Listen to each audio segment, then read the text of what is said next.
ঈদ যাত্রায় রাজধানীর Gabtali bus terminal থেকে যুক্ত হচ্ছেন সহকর্মী নিয়াজ মোর্শেদ। সরাসরি যোগ দিচ্ছেন তিনি।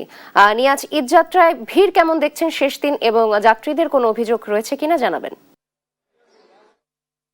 যদি বলি যে আজকে এখন গাবতলী বাস টার্মিনালে কিন্তু এখন যাত্রীদের বেশ চাপ নেই, তবে কিছু কিছু যাত্রী এখনো আসছে এবং তারা বাড়িতে যাওয়ার জন্য আসলে টিকিট সংগ্রহ করে তারা যাচ্ছেন। তবে কোনো কোনো কোম্পানির বাসের টিকিট পাওয়া যাচ্ছে, আবার কোনো কোনো কোম্পানির বাসের টিকিট কিন্তু যাত্রীরা পাচ্ছেন না, এমনটি আমরা দেখতে পেয়েছি। এবং যদিও আমার এখানকার যারা বাস কন্ট্রোলার আছে তাদের সাথে আমরা কথা বলেছি, তাদের গাড়িগুলো যেগুলো আপনার গিয়েছে যাত্রীদের সেগুলো এখনো ফিরে আসেনি, সে কারণে তারা বাস দিতে পারছে না, এমনটি আমাদেরকে জানিয়েছে। এবং সেই সাথে যদি বলি যে গতকাল রাত পর্যন্ত কিন্তু বেশ যাত্রীদের চাপ ছিল, তারা আমাদেরকে সেটি জানিয়েছে। তবে সকাল থেকে একটু যাত্রী চাপ কম দেখতে পাচ্ছেন। এবং যদি একটু বলি যাত্রীদের অভিযোগের ক্ষেত্রে, যদি একটু বলি যাত্রীরা কিন্তু আপনার অভিযোগ করেছেন যে এখন আসলে কোনো কোনো কোম্পানি আপনার বাস ভাড়া একটু বেশি নিচ্ছে।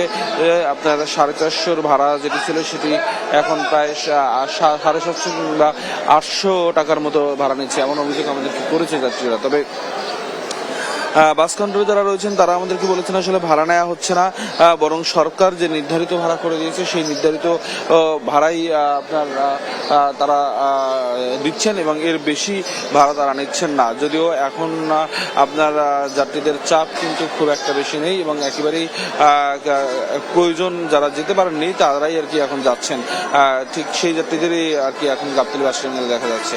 এই ছিল আমার কাছে সর্বশেষ তথ্য।